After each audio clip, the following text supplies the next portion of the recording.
Evidence secured at marker 4. Advise command we are holding the scene. Copy that. It's getting heavier out here. January 11th, which is something that I've reported before, that I've heard from other neighbors, but also January 24th, which is the Saturday before Nancy Guthrie went missing. In 1999, two Harvard psychologists conducted an experiment that fundamentally changed how scientists understood the human mind. They asked volunteers to watch a short video of people passing a basketball. The volunteers were told to count exactly how many times the players in white shirts passed the ball. Most people counted accurately, but half of the volunteers completely failed to notice the person in the gorilla suit, who walked through the frame, stopped, and faced the camera. This was not a peripheral blur or a quick flash in the corner. A full gorilla suit stood center frame for 9 seconds. The researchers, Christopher Chabris and Daniel Simons, called this discovery inattentional blindness. The mind, when focused on a task, does not simply reduce attention to other things. It eliminates them. They become functionally invisible. This happens not because we are stupid, but because the human brain is an editor. It decides what matters and cuts everything else from the frame entirely. Chabris and Simons went even further after their initial findings.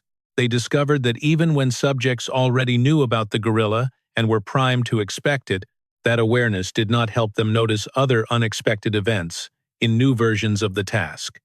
Knowing about one gorilla does not mean you see the next. The mind does not become globally alert just because it has been warned once. It becomes alert for the specific thing it was warned about, while everything else remains subject to the same categorical filtering. Vigilance is not the same thing as perception. You can pay genuine, focused attention and still not see what is directly in front of you. If what is directly in front of you has not yet been named. We have been watching Nancy Guthrie's street for 54 days. We have driven past her house. We have filmed it, canvassed it, analyzed it, and named every detail. Somewhere on that road, behind those utility boxes and handwritten signs, things were sitting in plain sight that nobody registered as significant until much, much later. This video is not a list of investigator mistakes. It is something harder than that. It is the story of what the human mind does with information it does not yet have a category for. It is the story of why the most important clue in a case can be visible to 100 people and invisible to everyone simultaneously. When detectives respond to a crime scene, they are already counting basketball passes. They are looking for signs of a struggle, for DNA, for witnesses. They hunt for forensic evidence matching the crime they understand has already occurred. Everything else falls outside that task. A car on the road or a utility box around the corner that doesn't look right, a handwritten sign near a memorial bearing an unfamiliar name, require a separate cognitive act to register as evidence at all. They require someone to stop their task and switch modes, and that switch does not happen automatically. It requires time, distance, and a question that has not been asked. The answer to Nancy's disappearance may have been seen by someone on that street. Did they know what they were looking at? Before we talk about what was missed, we have to talk about the place where it happened, because the geography of Via Entrada is not incidental to this story. It is essential. Reporter John DePro has been covering this case on the ground in Tucson from early in the investigation. When asked to describe Via Entrada, the road that runs through Nancy's neighborhood, he said it is like a maze at night with no streetlights and invisible signs. That description matters because a road that is disorienting after dark is a road that requires pre-knowledge to navigate with any confidence. You cannot improvise on Via Entrada at 2 in the morning. You cannot rely on instinct if you have never been there before. The road punishes strangers and rewards people who have been there before. People who have logged the turns, noted the landmarks, and learned the points where the path forks must know which way to go without a sign. Now picture that road in daylight. Nothing unusual. A residential street in the Catalina foothills of Tucson. Quiet. Unremarkable. It is the kind of road you could drive through without registering a single detail, because absolutely nothing about it asks you to pay attention. That is the trap. It is exactly the trap that whoever planned this crime was counting on. Because here is what the research tells us. We do not fail to notice things because they are hidden. We fail to notice things because we have not been given a reason to notice them. Long before her pacemaker went silent at 2:28 a.m., a predator was hiding in plain sight, invisible only because he did not fit the task. The human brain simply filed him as irrelevant and moved on. A car on Via Entrada at 10 a.m. is not a gorilla in a basketball game. It is a residential fixture that belongs in the driveway. Your mind processes the image as normal and discards it. This is biological programming, not negligence. This is exactly how the human mind is designed to function, yet it reveals a terrifying possibility. What if the killer understood this mental glitch? Someone chose a busy Saturday morning specifically because they knew the neighborhood's collective brain would blink, and they were right. 2 weeks after Nancy Guthrie vanished, the FBI pushed a canvass request through Ring's Neighbors platform, a move confirmed by local Tucson news stations. Pima County Sheriff's deputies and federal agents demanded that residents search their doorbell footage for 2 very specific blocks of time. The first window was January 11th, 20 days before the abduction from 9 p.m. to midnight. January 11th, which is something that I've reported before, that I've heard from other neighbors, but also January 24th, which is the Saturday before Nancy Guthrie went missing. Why does a random Saturday matter? Investigators acknowledge their interest in the date but offer no public explanation. The silence from a task force this meticulous is worth your undivided attention. Investigators keep their cards close because they don't want a suspect to know they are onto him. They are hiding their tracks. The second date was January 31st, the very day before Nancy was taken. That morning window was tight, 9:30 a.m. to 11 a.m. Tucked into that request was a footnote mentioning a suspicious vehicle spotted on Via Entrada around 10 a.m. No make was provided, no color, no direction of travel for the mysterious vehicle. By pinpointing a 90-minute window on one specific road, the FBI signaled that this car was the key to everything. 6 weeks later, the Bureau was committing full federal resources to finding out exactly what that car was. Reporter Dave Mack, appearing on Crime Stories, detailed exactly what the Bureau was pursuing. They wanted every security device pointed toward Via Entrada between 10 a.m. and 11:30 a.m. that morning. Mack noted the car stuck out in the daytime, a red flag in a sea of normalcy. Is the word suspicious an objective fact? No, it is a gut-level perceptual judgment. It means a witness registered the car as out of place but didn't know why. They saw the gorilla. They just didn't realize the game had already become lethal. That timeline is a countdown to tragedy. At 9:50 p.m. that evening, Nancy was recorded on her own camera entering her garage after dinner with her daughter, Annie. According to official sources, her home's doorbell camera was disconnected at approximately 1:47 a.m. on February 1st. At 2:12 a.m., a camera detected a person's presence, but the actual video footage was mysteriously unavailable. Nancy's pacemaker application severed its connection to her phone at 2:28 a.m. Exactly 8 minutes later, a ghost appeared. A Ring camera 2.5 miles away recorded a vehicle moving through a back road that avoids major intersections. 16 hours separate the morning scout on Via Entrada from the moment Nancy's heart signal vanished. How does a driver navigate a pitch-black maze at 2 a.m. without hitting a single curb? That level of surgical precision in the dark doesn't come from luck or a map. It comes from dry runs in the daylight, memorizing every turn while the unsuspecting neighbors worried. Retired NYPD Detective Pat Broen scrutinized the 2:36 a.m. footage with his team. The roof's slant and the vertical brake lights pointed his analysis toward a very specific silhouette. That profile suggested a Kia Soul, a vehicle that has never been publicly identified by the police. Is the Morning Scout the same as the Midnight Predator? The FBI is silent. Their 90-minute focus on January 31st suggests they believe the dawn scouting is connected to the darkness. January 11th, 3 weeks earlier, sits in that same mysterious category without any explanation from the task force. If this was reconnaissance, someone was learning the street's rhythm and every single camera angle. January 11th wasn't a footnote. It was the moment the trap was first set. 3 weeks before the abduction, The crime was already underway, visible and yet invisible to everyone who saw it. A predator spent 21 days standing in the shadows of this suburban street before he finally struck. That time buys absolute certainty. It builds the surgical confidence that kills the need for any last-minute improvisation. It is the kind of knowledge that identifies which porch lights stay off and who walks their dog at 2 in the morning. It reveals who sleeps soundly and which camera angles leave a blind spot on a specific driveway on a specific road. Look at the Federal Bureau of Investigation's focus on January 11th. Couple that with the vehicle spotted on January 31st and the surveillance request for both days, and you see a month-long plan. This evidence paints a terrifying picture where the active hunting phase lasted for an entire month. Every single preparation happened in broad daylight, carried out by a common car on a common street. Our brains ignore the ordinary. Normalcy is just the backdrop, and if you play it right, you never become the focus at all. That car on Via Entrada isn't just a lead, it is a masterclass in criminal tradecraft. The strategy is patience. The strategy is looking like everyone else. This killer understood that the most effective hiding spot isn't behind a mask. It is blending so perfectly into the neighborhood that nobody thinks to look twice. But here is the terrifying thought experiment. Your security camera shows a sudden hole in its history on a February night, a 2-hour block labeled not available. What do?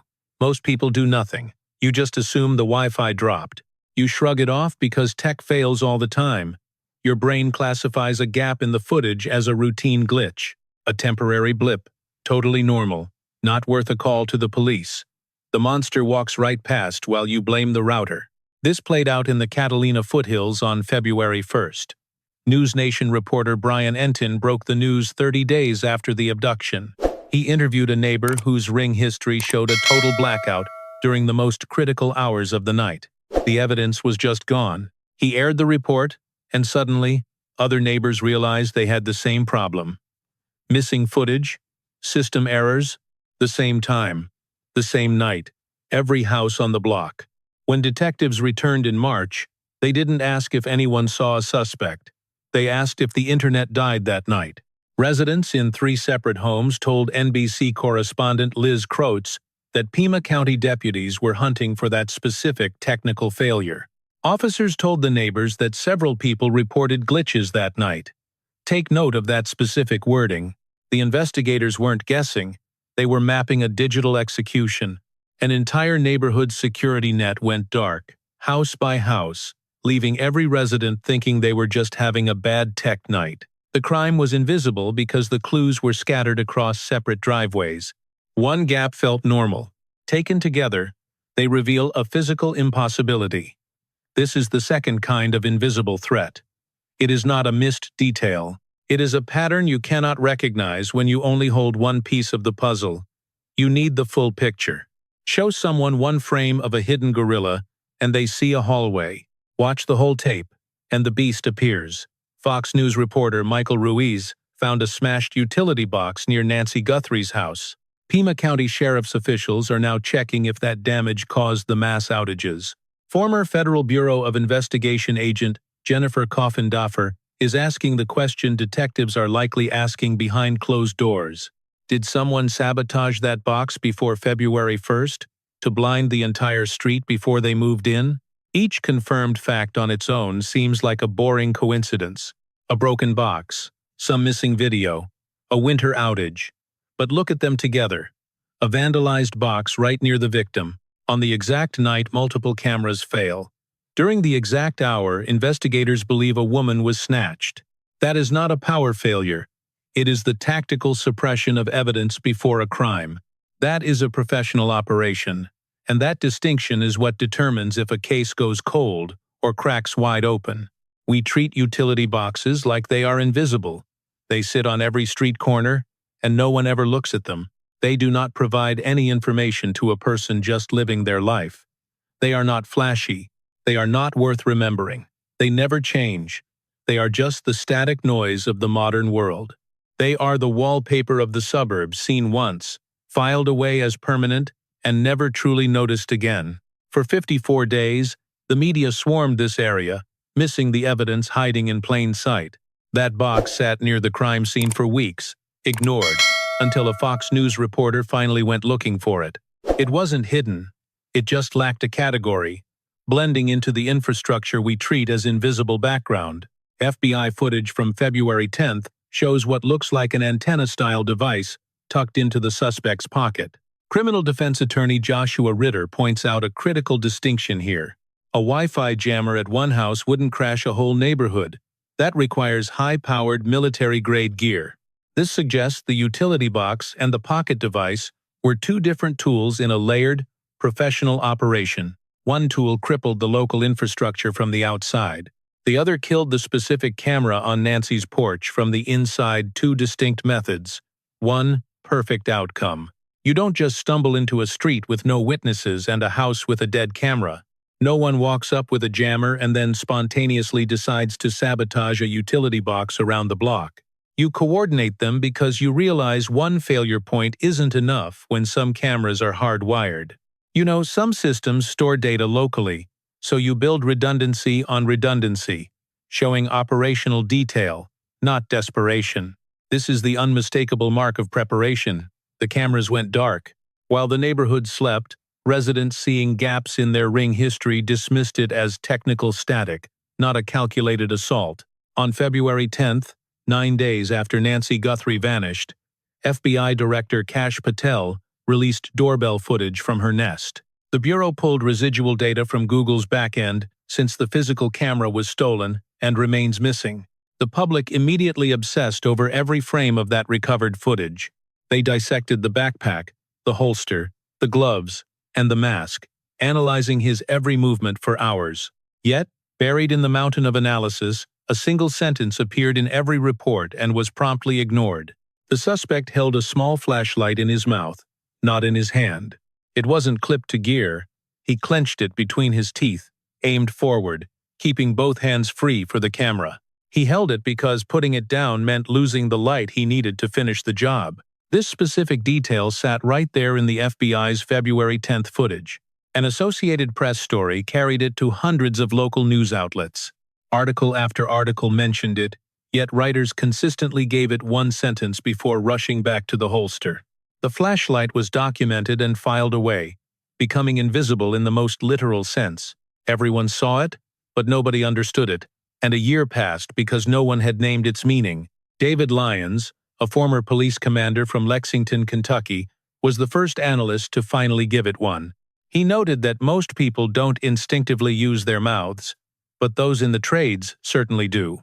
He suggested an electrician or a plumber, calling it a minor detail that could eventually become everything. Lyons was performing the mental shift required to see what intentional blindness usually hides from us. He wasn't just observing a flashlight. He was profiling the type of person who works that way, narrowing the suspect pool to a specific population. Once that frame exists, the sentence ignored by 100 journalists becomes the one thing you can't ignore. This isn't just generic movement. You don't learn this in a classroom. You learn it through years of repetitive physical labor in the field. An electrician inside a wall panel needs both hands for wiring and has nowhere to set a light. A plumber tightening a pipe under a floor joist faces the exact same problem. It is the same for HVAC techs or contractors who spend thousands of hours in cramped, dark spaces. They all learn early on that the mouth is the only reliable third hand. Teeth grip the light, hands stay free, the work continues. That posture is so specific that a retired Kentucky detective identified it from Arizona footage within days. He published his analysis in an Associated Press wire story that reached every major newsroom in America. The clue was always right there.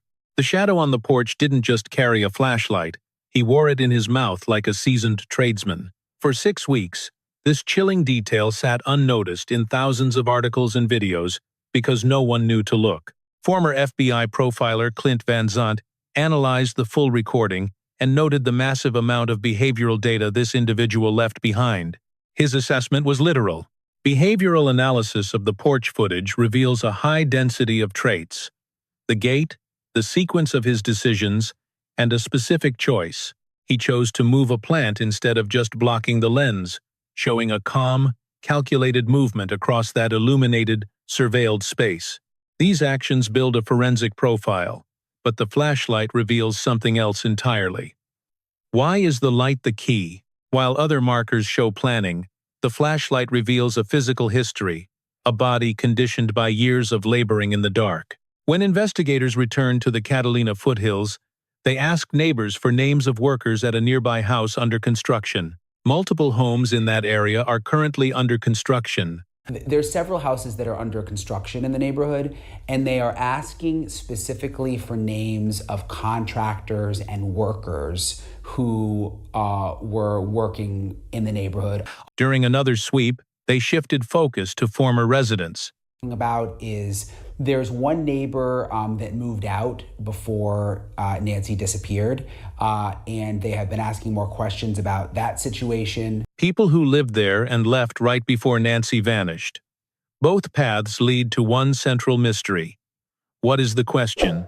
Did someone have professional access to these specific streets and homes in the months leading up to February 1st? An electrician hired in the Catalina foothills understands the utility layout because mapping that infrastructure is his daily reality.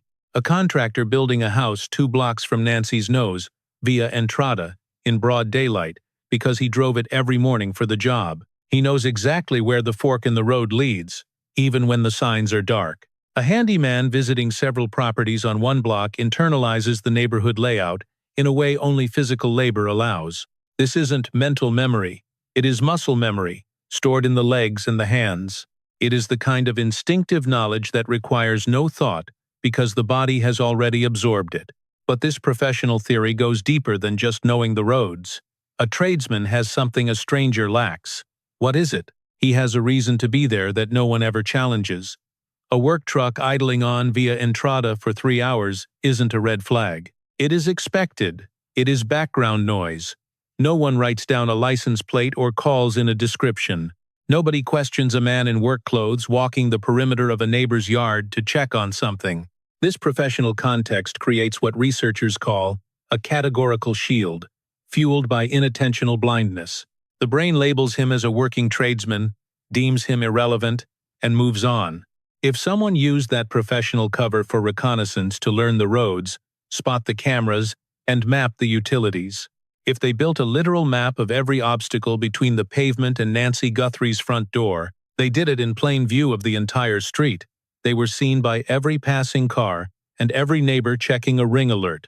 Every delivery driver who passed through saw them, yet they remained invisible because a man with a work truck isn't perceived as a threat. Then, on February 1st, standing at the doorbell camera in the early hours, needing both hands free, he does what his body has always done. He jams the flashlight into his mouth. That specific detail was in the video from the very first day of its release. 1 sentence, 100 articles, 6 weeks. The image was public, but no one paused. Day 50. March 22nd, 2026. 50 days since Nancy Guthrie was taken. No public arrests, no named suspects, no ID for the man on the porch. The Guthrie family released a statement begging Tucson residents to scour their memories and footage. Someone knows something. The statement suggested a community member might hold information they do not even realize is significant. That phrase, "do not even realize," is the core of inattentional blindness applied to a live manhunt. It is no accusation. It is a recognition of how perception works. It is not that someone is lying. It is that they don't know they have the key. That day, a streamer named Dad's Gone Live was on Nancy's street, filming and watching as he had for weeks. He spotted something that had been there long enough to bleach in the Arizona sun. Yellow, handwritten signs near the house. He called the police. See Guthrie, where these random signs started popping up around the neighborhood. There's about 3 of them so far. Pima County detectives are actually on scene now. Pima County Sheriff's detectives examined the signs and took one into evidence. They bore 2 names, Guthrie and Carol Shimke. Yavapai Sheriff's Department was written right there. Directly below that, Lemons Roads, State Fire Connolly. A second sign displayed CBD 2273. Why did no one report this license plate number? Why did nobody call this in before a streamer read it? The answer is simply mental categorization. For 50 days, yellow items near Nancy Guthrie's home were placed there by the community and neighbors. Grieving strangers left flowers, candles, banners, and notes. The visual category for yellow objects was now fixed. Brains passing yellow signs near that house filed them under the existing category of memorial background noise. The gorilla in the yellow suit walked through the frame until someone finally stopped the basketball count. They read the words and found 4 names that do not belong on a grief memorial. Carol June Schimek died on January 1, 2020, according to the official public records. Yes, this was Chino Valley, Yavapai County, Arizona. She was 74, ran a jewelry shop, and was known for activism regarding water metering disputes and wells. Chino Valley sits 224 miles northwest of Tucson, roughly a 3.5-hour drive. Yavapai Sheriff's Department and Lemons Road's state fire references are tied to that specific northern region, not Tucson. Following Shek's death, unverified claims surfaced in community discussions, though these carried no official ruling or finding. No open investigation suggests that her death was anything other than a natural occurrence. These claims suggest those responsible are connected to the institutions now written in black marker on yellow paper. This is an allegation. It is not a finding. There is no homicide or foul play ruling. Yet, a dead woman's name sat on a street under federal investigation. What does that collection tell us? Here is what that specific evidence collection tells us now. Not about Carol Schimek, not about Yavapai, not about whether any of these allegations are true. It tells us investigators working a federal kidnapping case looked at those signs and bagged them for analysis. They did not just photograph it and leave. They did not dismiss it as misplaced grief. They treated it the way investigators treat relevant objects. They collected it, processed it, and took it away. Evidence collection is a choice. Every object left behind represents a specific professional judgment. A trained professional concluded the item did not rise to the threshold of relevance. When an item is collected, the opposite judgment has been made. Someone on that street saw a name from Yavapai alongside agencies 200 miles away and called the lab. That decision is itself information. It means these signs are not noise, they are a signal.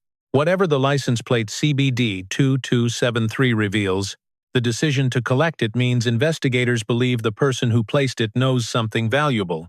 That license plate number is the most actionable piece of information this entire cluster has produced. A real plate means a real owner. Investigators can run it and identify who drove to Guthrie's street.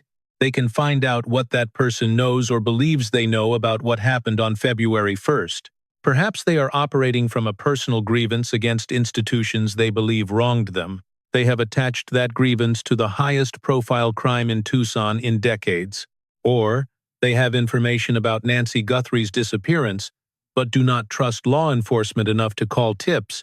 They chose the only communication that felt safe. A handwritten name on a street the world is watching. Someone placed those signs. They were visible from the road. They stood in the sun for days before a live streamer finally looked at them and read. Every neighbor, reporter, and investigator passed by, filing yellow objects as background noise. Not a gorilla, just more yellow paper. Why is this video different? There is a version of this video that is just a list. The car, the outages, the flashlight, and the signs with Carol Schmeck's name. You can find that list in various orders across dozens of articles and YouTube summaries on different platforms. This is not that video. The clues to find 84-year-old Nancy Guthrie weren't hidden. They sat in news clips for 54 days while everyone looked right through them. Why did it take over a month for anyone to give these details the weight they deserved? This video answers that haunting question. Science has a definitive answer, backed by cognitive research that has been documented since 1999. The issue isn't laziness or police incompetence, but rather the way the brain fails when it lacks a specific frame. Researchers Chabris and Simons proved that people who missed a literal gorilla walking through a scene weren't being less attentive. They weren't less intelligent or less observant than the small group that actually noticed it. They were simply executing a task with the efficiency the brain requires, filing everything outside their immediate scope as background noise. This failure to see is not some biological flaw. It is a feature that keeps us functional in a world of sensory overload. one that a predator can weaponize if they understand how it works. Unlike most cold cases, the evidence for Nancy Guthrie isn't buried in the woods. It is hiding in the light. Investigators didn't need search warrants or high-tech lab results to find these answers. Every single clue we just walked through was visible to the public, captured in broadcast footage, or sitting in widely read articles. Witnesses saw the car in real time. Neighbors felt the outages as they happened, and the flashlight appeared in the FBI release. That yellow sign stood on a public corner in a neighborhood swarming with media crews, yet nobody noticed it was unlocked. The only thing actually locked was the mental frame, the logic that turns a random observation into a smoking gun. Without that connection, the brain defaults to its factory settings, labeling every detail as normal and moving to the next task. This is the cruel reality of inattentional blindness. It doesn't hide the truth, it just files it under the wrong category. And once the brain decides something is normal, shifting that perspective is nearly impossible. Why? Because you can eventually find something that is hidden once you realize it is missing. But correcting a wrong categorization requires you to look at something you've already seen and admit you were dead wrong the whole time. That mental shift is a much harder cognitive act than a simple discovery. It forces a witness to abandon their initial perception and rebuild an entire scene from scratch using a brand new lens. For 54 days, the police, the press, and the neighbors have scoured Nancy Guthrie Street, doing exactly what we expect them to do. They followed the leads, processed the forensics, and chased the immediate evidence while 4 specific things sat waiting in the shadows. Think back. A car was idling in broad daylight on a confusing road 16 hours before a woman vanished into the night. Digital cameras across the neighborhood went dark one by one, right when they were needed most. A single line buried in 100 different news stories mentioned a man who holds a flashlight in his teeth, much like tradespeople do. It's the mark of someone who works with both hands in the dark, much like those yellow signs that nobody read until day 50. Every piece of the puzzle was right there. Everyone saw them, yet they remained invisible, not because of a cover-up, but because the frame to see them didn't exist yet. This video serves as that frame.